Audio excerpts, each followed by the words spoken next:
with great dispatch. Here's Bosher to kick it away.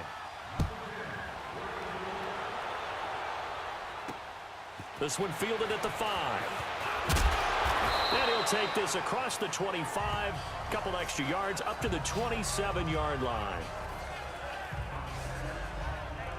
And now Dallas gets set to take the field. They did what they had to do to start this third quarter. Went down, got the touchdown to cut the lead, but the matching touchdown a moment ago, and we're right back where we started at halftime. Yeah, you're exactly right, partner. They had a little bounce in their step after scoring that first touchdown, but the defense gave one up, and that's the problem right now. Can they get better play from their defense while they continue to score on offense?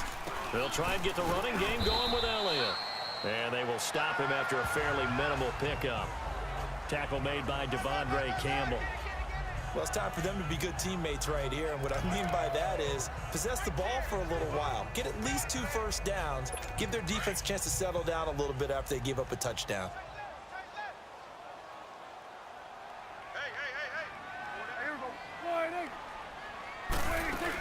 On second down, Elliott. He works his way forward for a couple up past the 30.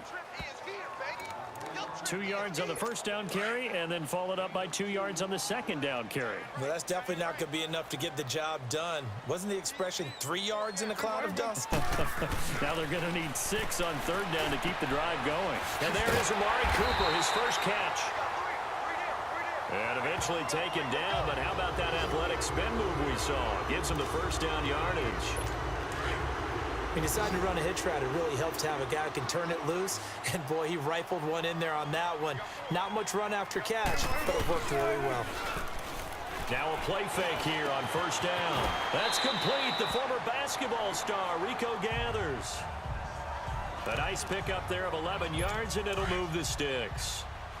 So much goes into a successful play, doesn't it? How about that play action there, freezing the defense just enough to bring the tight end free downfield for the completion. The give is to Elliott. And he'll get this into enemy territory, but not by much as he's down to the 48. Grady Jarrett with the tackle. It's the Cowboys in possession of the football, but they trail here as we begin the fourth quarter of play.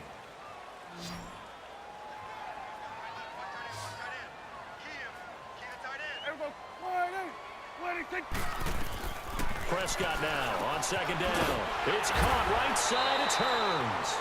And he gets this inside the 35-yard line. Dak finding the former Jag Hearns for the Dallas first down. You can see the time and effort and thought that they put into their passing game because it was evident right there. It looks like a simple pitch and catch, but you and I both know that they have planned for this and worked hard to make it happen. 11 more on that one and another first down. Well, partner, when you ask anyone other than your QB to throw the ball, you must have a lot of confidence or you think you're really going to fake them out, and it looks like they did exactly that. Yeah, going deep in the playbook and a great grab on the other end. Going to throw deep for the end zone. So they took a shot on first down but couldn't connect. This defense was definitely alert to the possibility of the deep ball, and they were more than ready for it. They've got the lead fourth quarter. Maybe can expect more passes like that downfield. Looking to throw. Prescott. It's a short one here, complete to the tight end. And he'll be brought down at the 21, just shy of the 20 in the red zone. One thing I think that's safe to say defensively, the tackling's been really good. And because of that, it's been very, very hard for them to move the ball because you're not getting the benefits of run after catch. They're tackling them almost on the spot. That means you have to run extra plays, harder to move it. It's a gain of 6 on the play, and it'll be fourth down. So on fourth down, out trots the kicker in a big spot here.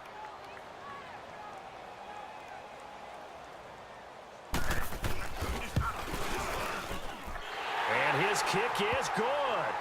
And they're back within a touchdown. It's 17-10. All right, so they needed 2 scores to get back in the game. The field goal there, maybe not exactly what they wanted, but the necessary first step. There's still time remaining, and there's enough time to get it done. They've got to get it the least a 3 and out here to get the ball back, preferably a takeaway.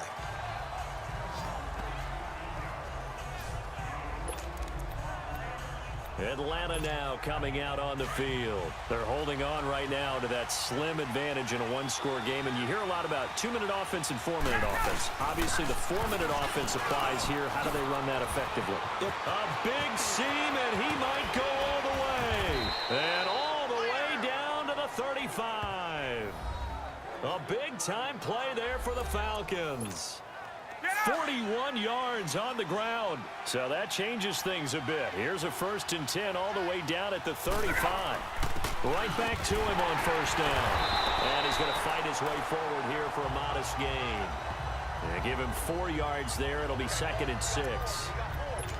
Now, I'm guessing you'd say this is kind of the key here. Grind out some yardage, work on that clock, see if you can continue to tick it down. Definitely, you want to bleed things out at this point, right? Continue to possess the football, gain some yardage, and put the onus on the defense. Do they have to use timeouts? What are they going to do to stop you? You're taking charge. They try to throw on 2nd down, but this one is incomplete. How good has he been throwing the football, though? And despite that incompletion, that's just the 3rd time he's been off target this entire game. And, Brandon, I've been on the other side of this equation, trying to defend a guy who's been this hot, and it chips away at your confidence. And when you're not confident when you're trying to defend, it makes you slower to the football, and it leads to more completions for them. So much about offense is what you call hidden yardage. You know, you throw the ball to someone, they catch it, and then they can make a big play. You know, they create a play, run after catch. They did a really nice job there of limiting that and keeping him from a 1st down. Yeah, stopped him in his tracks. So his 2nd field goal of the game, and that could turn out to be the big one. Yeah, you have to make them score twice to beat you, and that's not impossible. But here in the 4th quarter, puts their backs clearly against the wall. That's fielded in the end zone. And a couple yards deep, he'll go to a knee. He won't return it. And they'll take it out to the 25. So Prescott and the Cowboys now with a 1st and 10 at their own 25-yard line. Prescott from the gun. And his throw is incomplete. We have not seen a whole lot of wide-open receivers. Everything seemingly has been contested. And that's another nice job there to force an incompletion. They've been very cohesive, knowing each other's moves all game long, and they've been on the spot just about every time. And they've held them in check on the scoreboard, escaping the pressure right. And he will avoid the contact as he slides to a stop. That one a broken play, but it ends up being a good play. The scramble goes for 20. Well, there you go. Save your best scramble of the day for a big-time situation in the 4th quarter, picking up the 1st. You don't want to use it up early, right? You want to make sure you save it for that exact moment, that key time, and that's what he did, although you and I both know it wasn't planned that way. But what a nice job using his eyes, scanning the field, and realizing when it was time to exit the pocket and go. Okay, I'm not quite sure how to judge that one. Maybe didn't have enough legs underneath him. Mechanics might have been off. Maybe some fatigue. That one came up short. Yeah, 4th quarter. Maybe you do start to watch as the arm there, the leg's still there. This has been a tough game. And he'll be brought down just shy of midfield at the 49-yard line. Short play like that in this situation this late, that's a win for the defense. No doubt. I remember something Coach Madden used to talk about all the time. Sometimes you can't just take what the defense gives you. You have to take what you need. And in this case, the offense is taking what the defense is giving them, not what they need. Shedding the tip, and I think the ball's out, but this will fortunately wind up out of bounds. And I have to admit, partner, that I've often thought that I don't like this rule, where the offensive player fumbles the ball, it goes out of bounds, and they get to keep it. That's just because you're a defensive guy. That's why you don't like it. Yeah, you're right. It's always a slanted view, isn't it? But this is where, for the offensive team, the sideline is their friend. Usually it's not there for him. Yeah, exactly right. I actually played for a guy in college. You know what he used to name the sideline? Sammy. Sammy sideline, and use him well.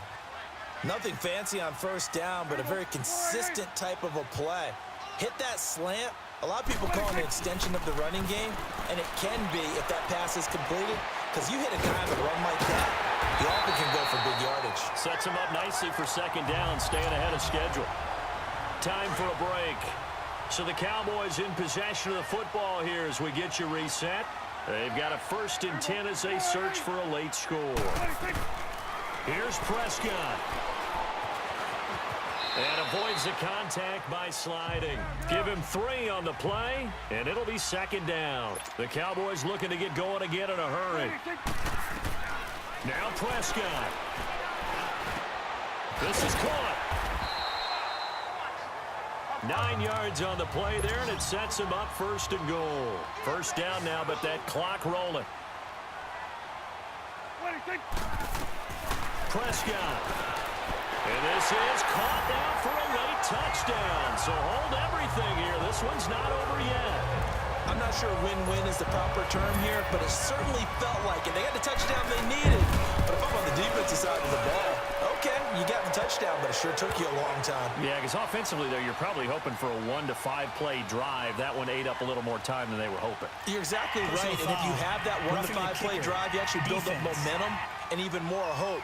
When they had to slog their way downfield, they got the touchdown, but it's almost like, yeah, you know. Doesn't feel right. Exactly. A little less than 90 seconds to go. This will be an onside kick.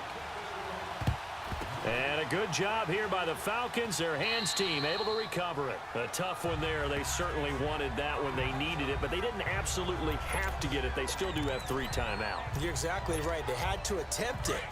But even though they didn't get it, as you noted, with 3 timeouts, if they can get these stops on defense, all hope is not lost.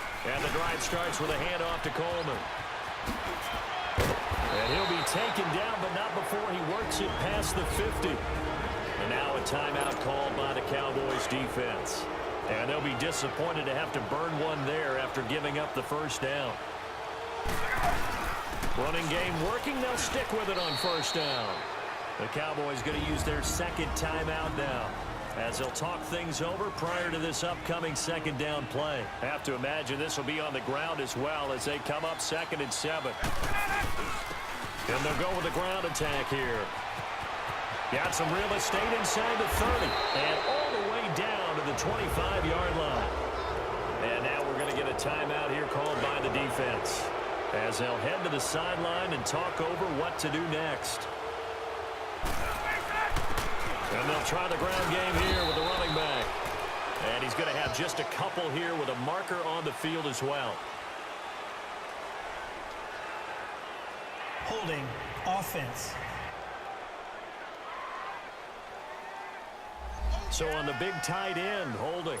Each and every year, we talk about very few tight ends coming into the league that are polished blockers or asked to do it a lot in college.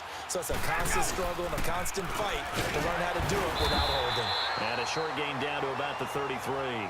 Tyrone Crawford in on the tackle.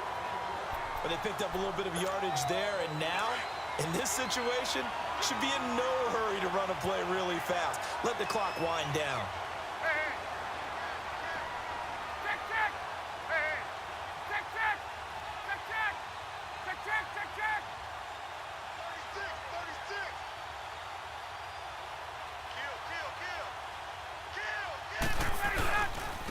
Now a handoff looking right. And maybe a measure of revenge there. He's had his way in this one, but this time they get him behind the line.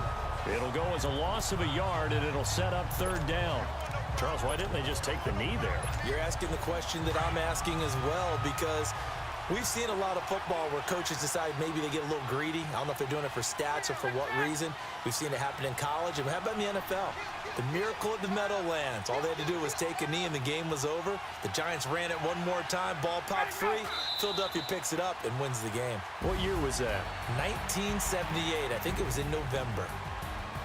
A road win in the National Football League. Charles, you never take that for granted no matter who you're playing, no matter where you're playing. You take it and you run with it.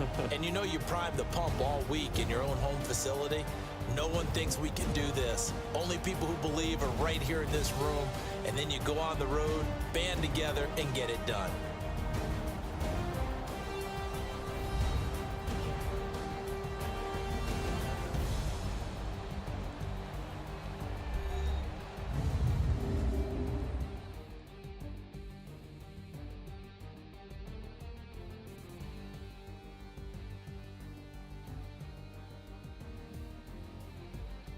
So that'll do it for us. For my partner, Charles Davis, and all the hard-working men and women on our crew, I'm Brandon Gaudin. You've been watching the NFL right here on EA Sports.